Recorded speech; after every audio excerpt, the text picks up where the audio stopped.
کیا یہ مشن تم نے جرگن سے اجازت لے کر شروع کیا ہے؟ ناتھن نے پوچھا۔ اجازت کی کیا ضرورت ہے، میں ان معاملات میں خود مختار ہوں، سیکشن کی چیف ہوں، ٹاکسی نے جواب دیا۔ اوہ، اسی لیے تم نے اس جلتی ہوئی آگ میں ہاتھ ڈال دیا؟ اگر جرگن کو اطلاع ہوتی تو وہ کبھی بھی تمہیں اس بارے میں کام کرنے کی اجازت نہ دیتا۔ بہرحال اسے کال کرو اور سب کچھ بتا دو، میرا یہی مشورہ ہے، ناتھن نے کہا۔ اوکے، اس مشورے کا شکریہ، ٹاکسی نے منہ بنا کر کہا اور بٹن دبا کر رابطہ ختم کر دیا۔ اس کے ساتھ ہی اس نے فون پیس میز پر رکھا اور انٹرکام کا ریسیور اٹھایا اور 2 بٹن پریس کر دیے۔ یس مادام، دوسری طرف سے سیکرٹری کی آواز سنائی دی۔ چیف جرگن سے رابطہ کراؤ جہاں بھی وہ ہو، ٹاکسی نے کہا اور ریسیور رکھ دیا۔ کمال ہے، یہ لوگ اس قدر خوف زدہ ہیں، ٹاکسی نے بڑبڑاتے ہوئے کہا۔ تھوڑی دیر بعد کارڈلیس فون کی گھنٹی بج اٹھی اور ٹاکسی نے ہاتھ بڑھا کر فون پیس اٹھایا اور اس کا بٹن آن کر دیا۔ ہیلو، جرگن بول رہا ہوں، ایک بھاری سی آواز سنائی دی۔ ٹاکسی بول رہی ہوں چیف، ٹاکسی نے قدرے مودبانہ لہجے میں کہا۔ ہاں، کیا بات ہے، خیریت ہے جو تم نے فون کیا؟ جرگن نے جواب دیا۔ چیف، کیا آپ پاکیزہ سیکرٹ سروس اور اس کے لیے کام کرنے والے کسی آدمی علی عمران کے بارے میں جانتے ہیں؟ کیا کہہ رہی ہو؟ جرگن کی انتہائی حیرت بھری آواز سنائی دی تو ٹاکسی نے بے احتیاط ہونٹ بھینچ لیے۔ پاکیزہ سیکرٹ سروس اور علی عمران؟ ٹاکسی نے منہ بناتے ہوئے کہا۔ یہ انتہائی خطرناک ترین لوگ ہیں، لیکن تم نے ان کا نام کیوں لیا؟ جرگن کے لہجے میں بے پناہ تشویش تھی۔ میں ایک انتہائی اہم پروجیکٹ پر کام کر رہی ہوں جس کا تعلق پاکیزہ کے ایک ماہر ارضیات اور حکومت پاکیزہ سے ہے۔ مجھے اطلاع ملی ہے کہ اس پروجیکٹ کے سلسلے میں پاکیزہ سیکرٹ سروس اور علی عمران میرے خلاف کام کر رہے ہیں۔ میرا تو یہی خیال تھا کہ پاکیزہ انتہائی پسماندہ ملک ہے، اس لیے اس کی سیکرٹ سروس کی کیا حیثیت ہو سکتی ہے، لیکن جب میں نے ناتھن سے بات کی تو اس نے بھی آپ جیسا ہی رد عمل ظاہر کیا اور مجھے فوراً آپ سے بات کرنے کے لیے کہا۔ ٹاکسی نے کہا۔ کیا پروجیکٹ کی تفصیل بتاؤ، پوری تفصیل، جرگن نے تیز لہجے میں کہا۔ تو ٹاکسی نے اسے پروجیکٹ کی تفصیل کے ساتھ ساتھ ڈاکٹر عالم کی ہورنگ میں آمد، پھر گرناٹ کی ساتال میں اس سے ملنے والی تمام معلومات دہرا دی۔ اوہ، پروجیکٹ تو بے حد اہم ہے، اسے مکمل ہونا چاہیے، لیکن یہ عمران اور پاکیزہ سیکرٹ سروس بھی انتہائی خطرناک ہیں، ان سے تحفظ بھی انتہائی ضروری ہے، یہ تو بڑی مشکل ہو گئی۔ جرگن کے لہجے میں بے حد تشویش تھی۔ چیف، اتنی مشکل کی کیا بات ہے؟ ہورنگ کے بارے میں کوئی نہیں جانتا، اور اگر جانتا بھی ہے تو آپ تو جانتے ہیں کہ یہاں کس قسم کے حفاظتی انتظامات ہیں۔ یہاں کوئی مکھی بھی اجازت کے بغیر زندہ داخل نہیں ہو سکتی۔ پھر یہ لوگ یہاں آ کر کیا کر لیں گے سوائے اس کے کہ موت ان کا مقدر بن جائے گی؟ ٹاکسی نے جواب دیا۔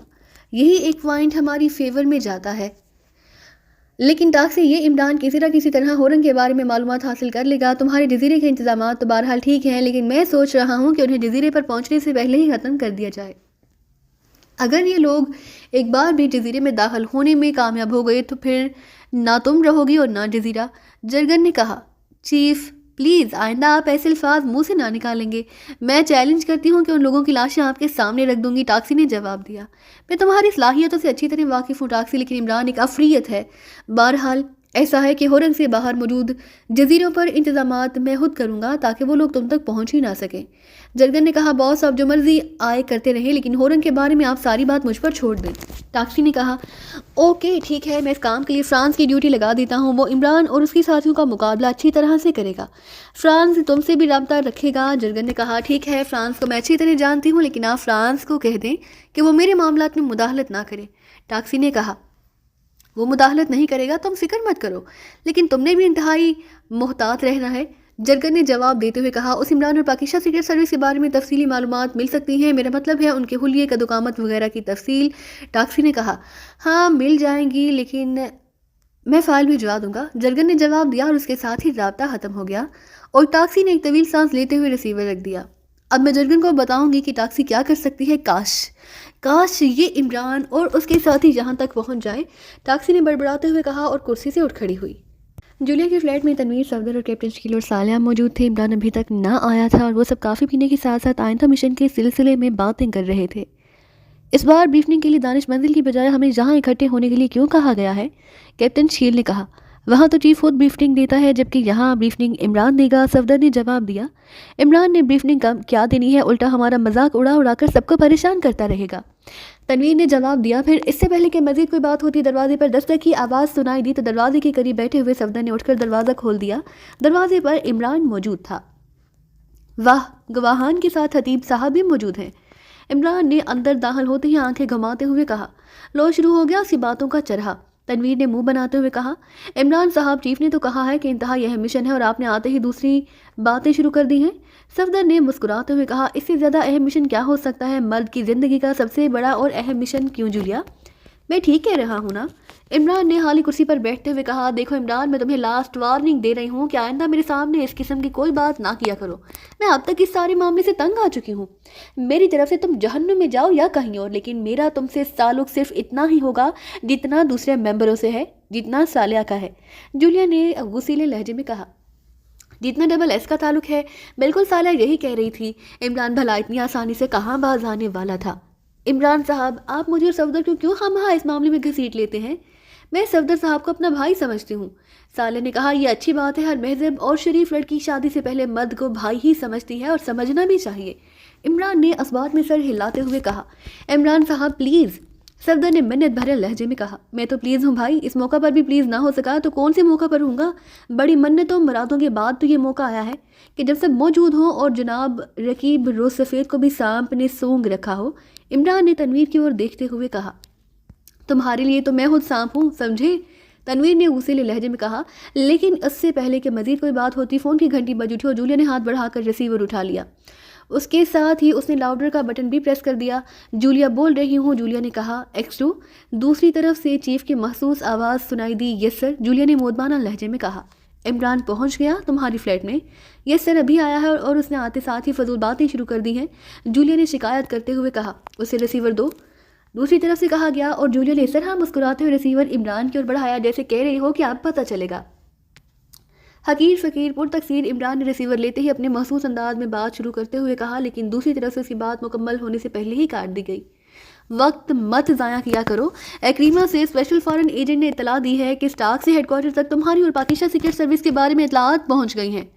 دوسری طرف سے ایکس2 نے عمران کی بات کاٹتے ہوئے سخت لہجے میں کہا تو عمران چونک پڑا۔ کیا مطلب؟ کیا آپ نے کسی ماہر نجومی کو اسپیشل فارن ایجنٹ مقرر کر رکھا ہے کہ اسے اتنی جلدی اور اس قدر اہم بات کا پتہ چل گیا ہے؟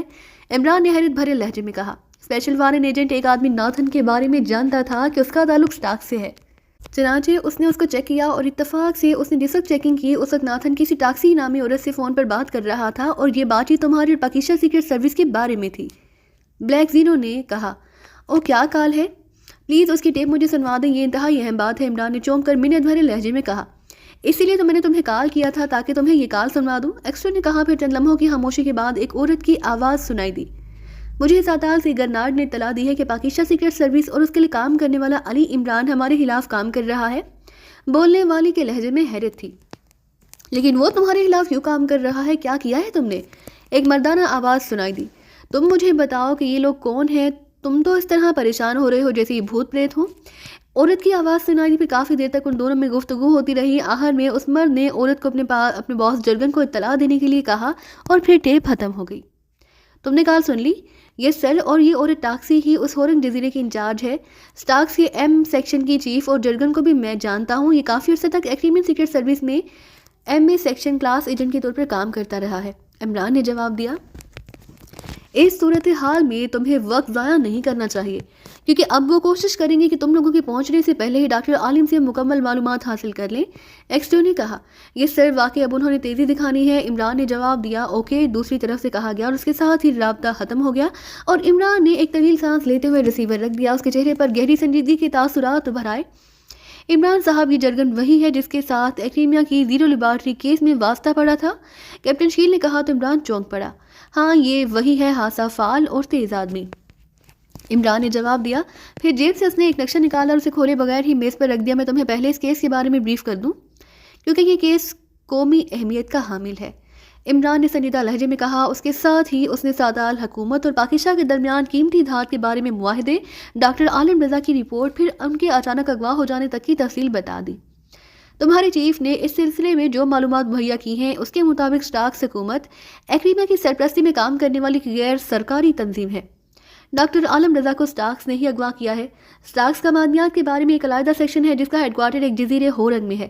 ڈاکٹر عالم کے ذہن کو مشینری سے چیک کر کے ان سے رپورٹ حاصل کی گئی، لیکن یہ رپورٹ نامکمل تھی۔ اصل رپورٹ ڈاکٹر عالم نے اپنے ذہن میں ہی محفوظ کی ہوئی تھی، لیکن مشینری کے استعمال کی وجہ سے ان کا ذہن وقتی طور پر ناکارہ ہو گیا۔ اس پر انہیں نامکمل رپورٹ سمیت ساتال سے ہورنگ شفٹ کر دیا گیا تاکہ وہاں ان کے ذہن کو ٹھیک کر کے ان سے مکمل رپورٹ حاصل کی جا سکے۔